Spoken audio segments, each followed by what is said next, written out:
해보자구나.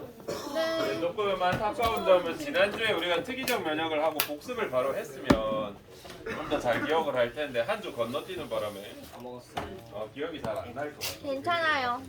안 괜찮을 수도. 너희는 괜찮지 내가 안 괜찮지. 우리가 괜찮아. 면역 일단 우리 면역 크게 두 종류의 면역을 배웠는데 선천성 면역, 후천성 면역을 면역. 배웠습니다. 선천성 면역은 태어날 때부터 가지고 있는 거. 그래서 대부분의 선천성 면역은 비특이적으로 작용합니다. 구분 없이 대표적인 예시로 피부, 피부, 점막, 점막, 점액, 점액, 또 털 같은 거, 섬모 같은 것도 선천성 면역에 들어가고 후천성 면역은 보조 T 림프구가 이제 항원을 인식하면서부터를 우리가 후천성 면역이라 했었고 몇 가지 예시가 있었습니다. 왜냐면 주말에 치료 안 되고. 그다음 우리 비특이적 면역 중에 두 가지가 있었어. 백혈구가 관여하는 거. 염증 반응이랑 식세포 작용이 있었거든요. 그래서 식세포.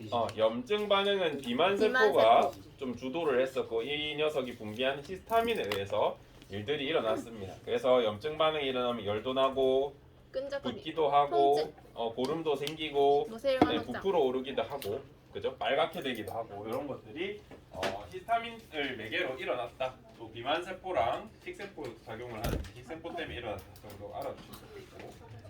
그래서 자기보다 몸이 큰 것도 우리 대식이는 먹을 수 있다. 이렇게. 대식이. 그래서 피부와 점막은 다양한 비특이적 면역에 관여할 수 있고 이렇게 건강한 피부를 아예 피부가 내부로 병원체를 침입을 안 시키죠. 그죠? 특정에만 안 시키는 게 아니라 다 걸러내고 있습니다. 요거 당연히 비특이적이고 그다음 피부에 뭐가 살더라도 떨어져 나가면서 제거되는 경우도 있고 낮은 pH나 땀이나 눈물 효소에 땀이나 눈물 침에 라이소자임이 있는 거 이것도 비특이적이다. 이렇게 섬모 같은 게 있어서 이렇게 살살살살 걸러내는 이런 효과도 있다라고 했습니다. 이것도 다 비특이적이겠죠. 네. 자기보다 작은 거는 이렇게 먹습니다. 대식세포가. 그다음 대식세포 같은 경우에는 독특하게 병원체가 가진 항원, 우리 항원이 뭐라 했는지 혹시 정의 기억나나?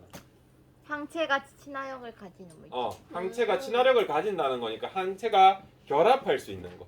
또 어떤 책에서는 항체가 인식할 수 있는 물질 이렇게까지 표현합니다.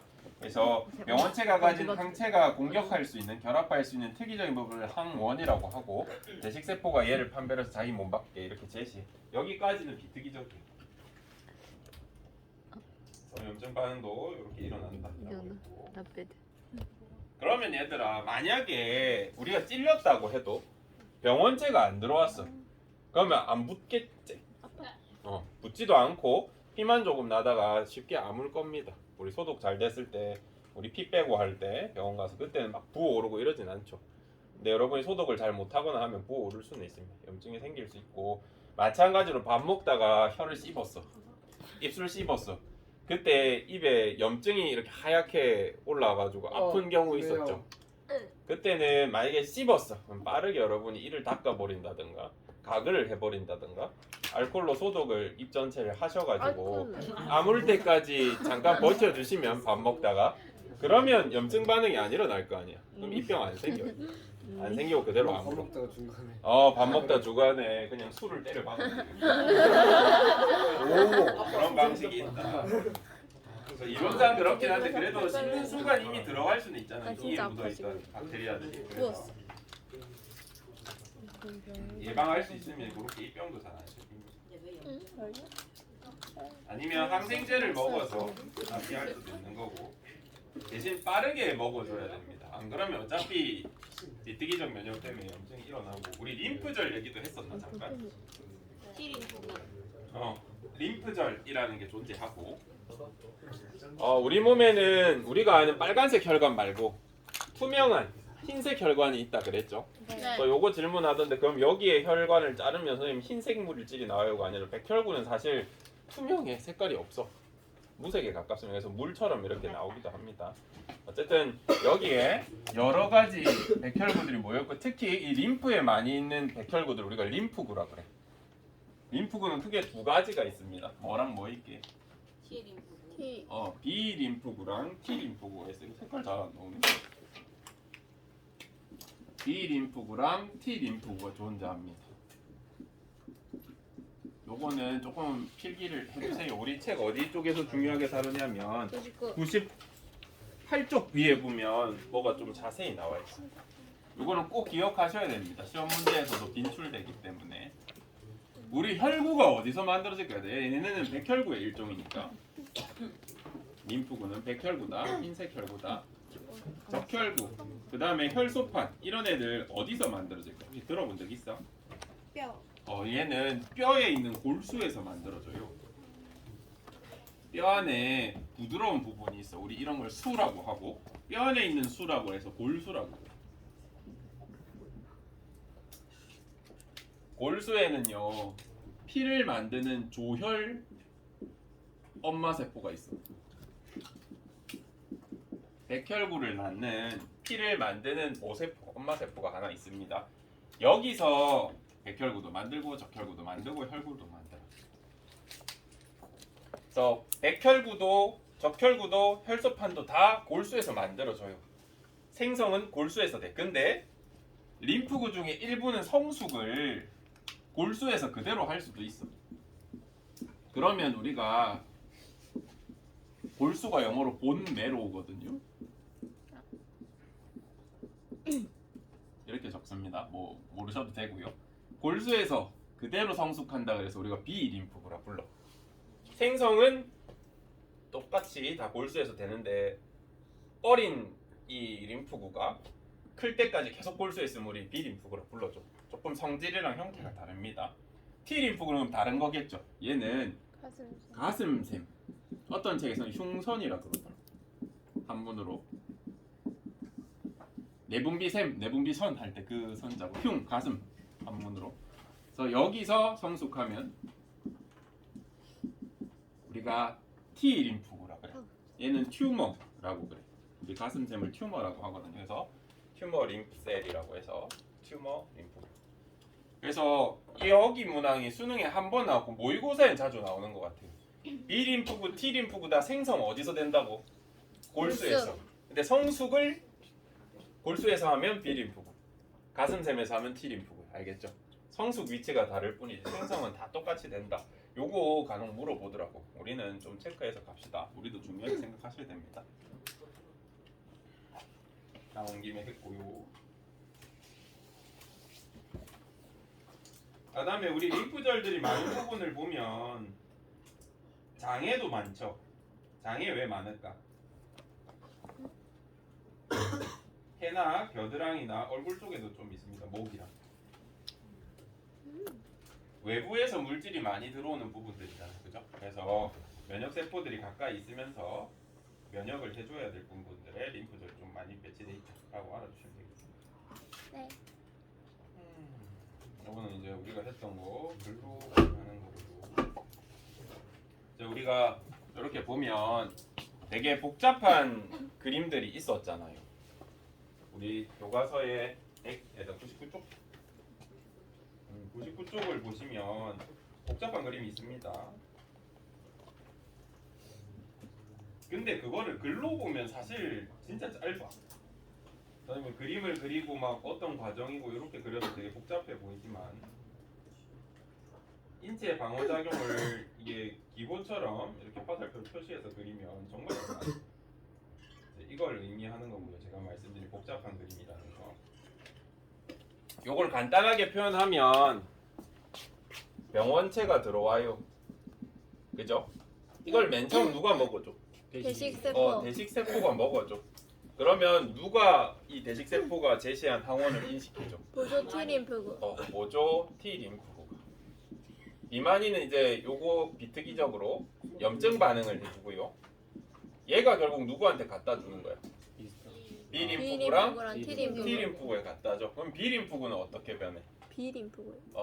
T림프구는 어떻게 변해? 독성 세포독성 T림프구로 변하면서 어떤 면역을 세포 하나하나를 찾아간다 그랬죠. 기억나요? 네. 그래서 세포성 면역을 하게 돼. 돼. 세포성 면역이라는 건 우리가 세균이 내 몸에 병원체가 들어오면 감염되는 방식이 3개 정도 있다 그랬잖아요. 네. 피부 위에 있을 수 있고 혈액. 혈액에 있을 수 있고 세포 안에. 세포 안에 공격해주는 게 T였고 혈액은 체액은 누가 해줘? B림프구가 형질세포랑 기억세포로 남아서 비법을 기억세포에 두고 형질세포가 뭘 만들어? 항체 분비. 항체를 생성해서 분비하죠. 근데 보조 T림프구랑 보조 T세포랑 같은 말이에요? 응. 얘네도 그냥 B세포라 해도 돼. T세포라 해도 돼. 녹성 T세포라 해도 돼요. 형질 B림프구라 해도 돼. 그래서 뭐 이런 부르는 방식은 지 맘대로 생명과학이 항상 이게 문제. 교수님들마다 좀 학파가 달라서요. 통일이 좀 안 됐습니다. 근데 자기들끼리 알아듣는 것 같아요. 그래서 얘는 항체를 어디에 분비해?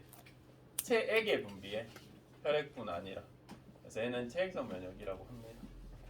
요 그림 되게 복잡하지만 요약해서 보면 글자로는 요거밖에 안 돼. 이 세포성 면역 이런 글자만 없으면 요거밖에 안 돼. 그래서 그렇게 어렵지 않습니다. 양 자체가 많지도 않고. 그리고 제가 또 강조했던 부분이 어디부터 특이적이라 그랬어. 보조 T림프구. 여기부터는 병원체 항원을 인식해서 특이적으로 하는 활동이기 때문에 여기부터 특이적이라고 했죠. 네. 여기부터 구천성 면역이라고 하셔도 됩니다. 그래서 간혹 어렵게 저걸 구분해서 물어보는 경우가 있으니까 그렇게 합시다.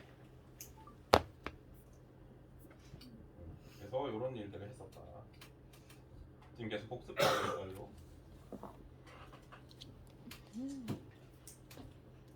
그 다음에 우리 이 그림 봤었나?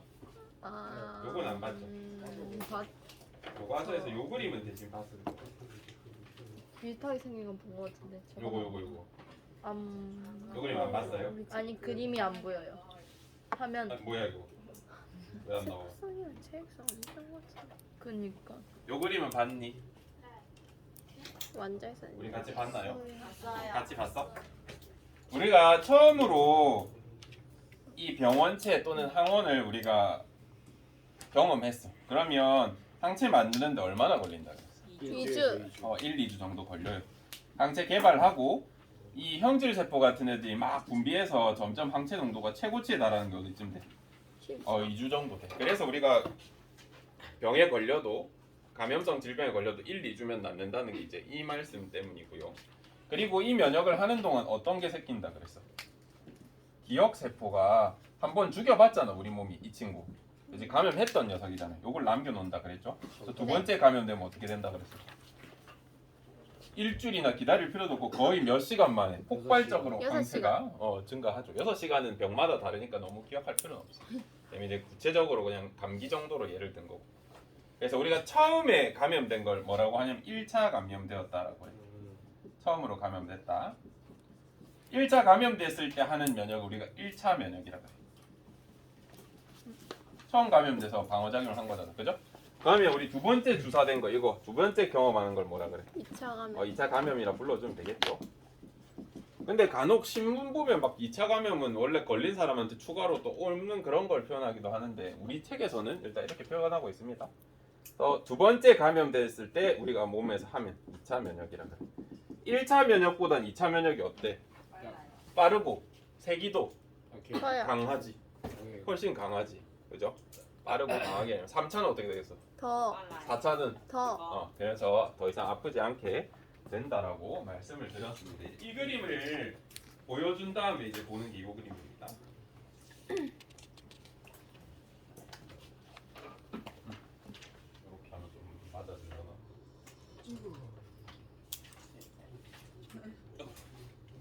보면 우리 X라는 항원에 대해서 내가 처음에 1차 감염을 시키고 항체가 생겨.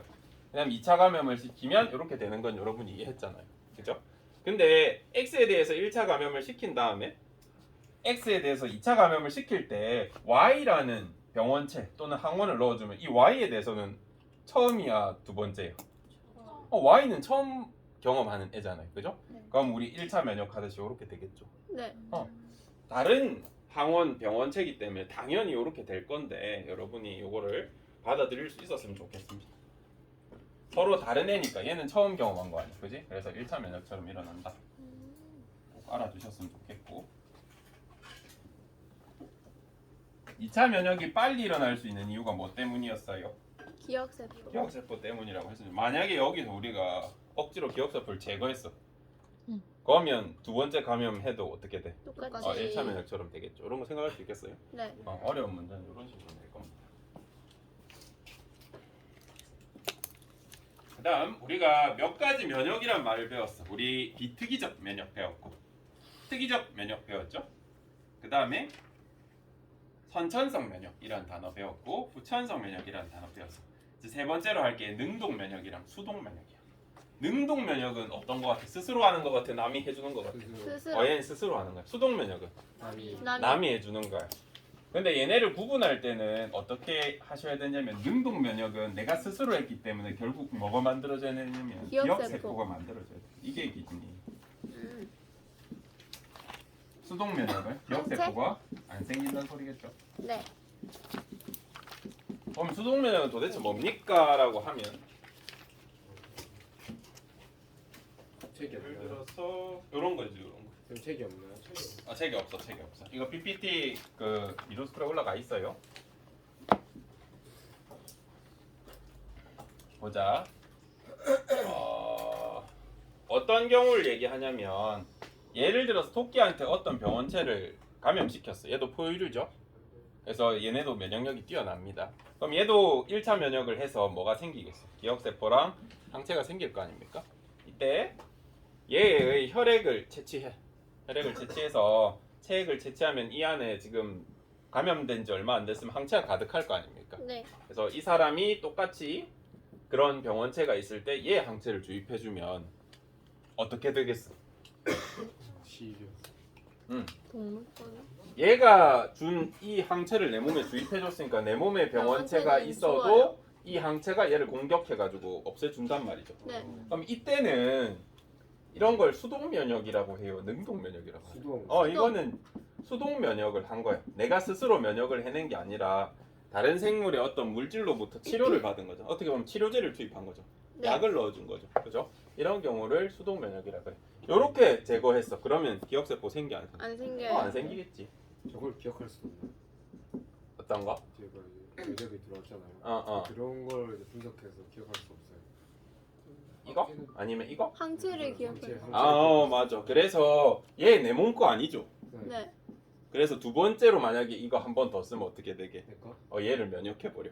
어, 그런 일이 생기겠죠. 그래서 이런 식으로는 오래 못해. 우리 처음에 코로나 한창 유행할 때 코로나 자연스럽게 나은 사람들 피를 우리가 다 모아놨어요. 그래서 중증 환자들한테 코로나 수동 면역을 해줬어. 처음에 걸려서 다 나은 사람 피를 뽑아가지고 막 걸렸을 때 그 사람한테 피를 낳아가지고 낫게 해줬어요. 근데 이게 결국 장기적인 해결책은 못 됐겠죠. 아까 말씀드린 대로 이 사람의 항체도 내게 아니야. 그래서 들어오면 우리가 항체를 면역해버리거든요. 처음엔 효과가 있다. 근데 두 번째부터는 어떻게 되겠어? 기억세포들이 써요. 빠르게 이 항체도 못 쓰게 됩니다. 그런 효과가 있다. 그래서 여러분이 약을 만들 때도 여러분 타이레놀 먹었어. 효과 있어 없어? 있어요. 근데 다음날 또 먹어서 효과 있어 없어? 있어요. 있어. 우리 약을 만들 때 몇 가지 물질에 대한 기준이 있어. 내성이 잘 안 생기는 약이 좋은 약입니다. 우리 약제상들이 만들 때 대부분의 물질은 근데 우리가 면역을 해버립니다. 그러면 예방 접종 한번 생각해 보자. 우리가 이 원리를 이용해서 예방 접종이란 걸 만들 수 있다 그랬죠. 이거 네. 얘기했었니? 네. 우리가 병원체를 그대로 넣으면 어떻게 돼? 너무 아프잖아. 아파요. 그지? 그래서 얘를 약화시키거나 또는 저것만 떼가지고. 얘가 가진 항원이 만약에 독성이 없다 그러면 그대로 내 몸에 먼저 넣어주면 나는 이제 뭘 만들었어 이미. 기억세포. 기억세포를 만들어 놓았기 때문에 다음에 실제로 병원체가 들어와도 막을 수 있다 그랬잖아요. 네. 얘는 능동 면역이야, 수동 면역이야. 능동. 얘도 능동 면역이라고 생각해도 돼. 왜? 기준이 뭐라 그랬어? 기억세포. 내가 병원체를 넣어줬지만 면역 자체는 내 몸이 한 거기 때문에 방금 말씀드린 예방 접종도 능동 면역이시다라고 알아주시면 됩니다. 이렇게 뭐 기능 얘기가 나오고.